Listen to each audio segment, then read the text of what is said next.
人为了越狱，竟然开始苦心钻研隐身术。经过4次的反复尝试，他终于摸索出了第一个窍门。其实方法说起来特别简单，就是把自己脚上的鞋子脱掉，这样一来走动的时候就不会发出任何声音了。然后还要仔细观察牢房里每一个角落，找到狱警看不到的死角位置。当狱警走过来检查牢房的时候，发现本该老实待着的犯人居然不见了。他连忙打开门冲进去四处搜寻，谁知道这家伙只不过是躲在了墙角的位置。 아니 이 새끼가 사람 놀리고 있어야지 깜짝 놀랐잖아.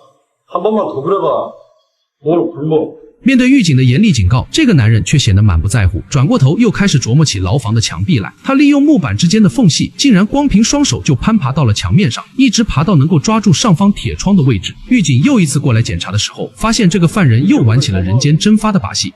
2904번 叫了半天也没人答应，狱警气得不行，直接推开牢门就冲了进去，心想着这次他肯定又躲在墙角那里。可是把每个角落都翻遍了，还是没看见人影。不过狱警很快就想明白了，立刻抬头往牢门的上方看去，果然不出所料，这家伙就藏在那个位置。狱警当场就对着他一顿狠揍，还发出了最严厉的警告威胁。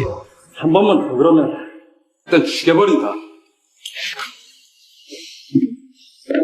但是即便挨了打，男人脸上却露出了得意的笑容，因为他知道自己的隐身技巧已经初见成效了。为了把这门技能练到完美，男人开始伸展开双臂，不停地摆动着自己的手掌，然后调整各种各样的角度，直到让手掌从自己的视线里彻底消失。因为人的眼睛只能看到180度的范围，他就用这个办法测试出自己视力的极限在哪里，从而躲进人眼根本看不到的盲区里。 这就是练成隐身术最核心的秘密，只要一直悄悄地跟在狱警的背后，同时避开对方180度的视野范围，这样从某种程度上来说就实现了隐身的效果。又过了一段时间，男人每天都在坚持不懈的训练，隐身的技巧也练得越来越纯熟了。现在就差最后的实战测试了。狱警又来检查牢房，发现这个犯人又开始玩躲猫猫的游戏。当他气冲冲地走进牢房的时候，却发现里面只剩下一件衣服孤零零地放着。他开始仔细查看周围的情况，确认下面没人之后，就抬头看向墙壁那边。 结果还是一样，什么都没发现，完全看不到男人在哪里，却不知道对方就站在他的身后。男人就这样模仿着狱警的每一个动作和步伐，狱警做什么他就跟着做什么，这让狱警开始感到一丝恐惧。明明感觉这个犯人就在附近某个地方，可无论如何都找不到他的踪迹。但是狱警很快就发现了异常，地板上居然莫名其妙出现了一个影子，很显然这就是男人头下的影子。看着男人发出讽刺的笑声，狱警愤怒地挥起警棍就打了过去。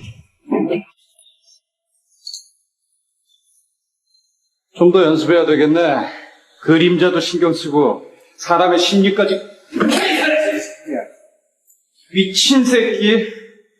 만일 그렇게 되더라도 그래서 뭘 어쩌겠다는 거냐? 但即便是这样，男人脸上依然挂着得意的微笑。有了这次的教训，他在手掌上画了一只眼睛的图案，然后把这只眼睛当成是狱警的视角。这一次，他不光要模仿对方的步伐，还要揣摩对方心里在想些什么。只有把身体和思维都跟他保持同步，才能真正做到来无影去无踪。在一次又一次的刻苦练习之下，他的隐身技术已经达到了出神入化的地步。现在整个牢房里已经彻底找不到他的踪影了。这次还会不会被狱警抓到呢？狱警像平常一样走过来检查牢房，发现这个家伙又不在了。 이 새끼가 또 너 이번에 들어가면 죽여버린다. 接着就怒气冲冲地打开门走了进去。本来以为这次对方会像以前那样躲在背后，可是转了一圈也没见到人影，甚至连地上的影子都找不到了。就在他感到困惑的时候，突然一只手掌从侧面拍了过来，紧接着就被男人一拳打倒在地上。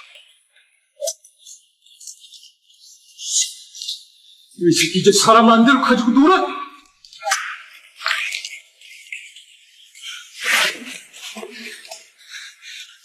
这下狱警是真的被吓坏了，对方就像幽灵一样，完全看不见也抓不着。但是还没等男人实施越狱计划，他的刑期就已经满了，可以出狱了。可是，一切还远远没有结束。出狱之后，他就直接去了自己心爱女人的家里。虽然那个女人现在已经嫁人了，但没关系，因为自己掌握了隐身术啊。 사랑해요.